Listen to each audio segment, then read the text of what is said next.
తాకట్లో ఉన్న మీ బంగారాన్ని విడిపించి ఆ రోజు ఆన్లైన్ రేటుకి కొంటాం. Sharma gold company. 10 రోజుల నుంచి తెలుగు రాష్ట్రాల్లో పగడాల ప్రవీణ్ మృతిపై తీవ్ర చర్చ నడుస్తోంది.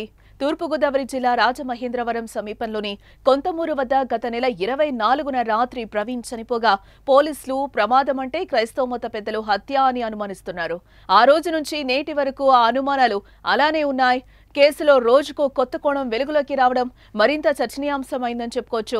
ప్రస్తుతం పగడాల ప్రవీణ్ కు సంబంధించిన సంచలన సీసీ ఫుటేజ్ ఈ కేసును ఆసక్తిగా మార్చింది. హైదరాబాద్ నుంచి రాజమండ్రికి ఆయన బయలుదేరిన తర్వాత మార్గ మధ్యంలో పలు మద్యం దుకాణాల్లో లిక్కర్ కొనుగోలు చేసినట్టు సీసీ ఫుటేజ్ బయటకు రావటం, విజయవాడకు ముందే ఓసారి ప్రమాదానికి గురైనట్టు కనిపించడం, విజయవాడలో నీరసంగా ఉండటం, బైక్ డ్రైవ్ చేసే శక్తి కూడా లేనట్టు బయటకొచ్చిన వీడియోలు స్పష్టం చేస్తున్న నేపథ్యంలో అంతా ప్రమాదమే అని భావిస్తున్నారు.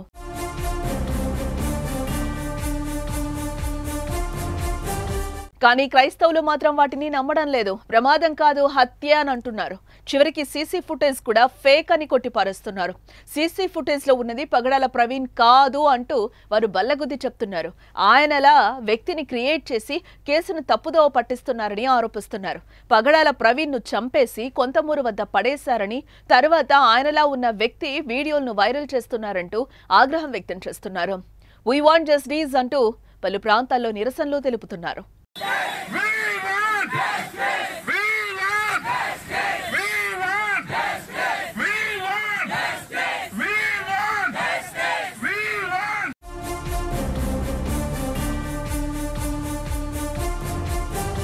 మరోవైపు పోలీసుల విచారణ కీలక దశకు చేరింది.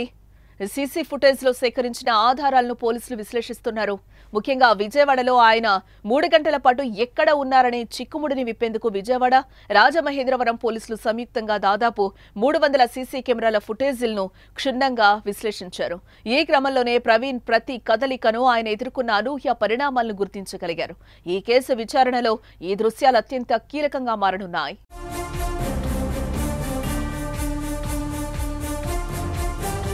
ఈ కేసులో అత్యంత కీలకంగా ఉన్న పోస్టుమార్టం రిపోర్టు కూడా త్వరగా వచ్చే అవకాశాలు కనిపిస్తున్నాయి.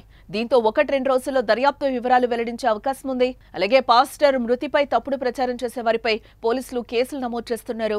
హత్య చేశారని ఆరోపణలు చేస్తున్న వారికి నోటీసులు జారీ చేసి ఆధారాలను అందజేయాలని కోరుతున్నారు.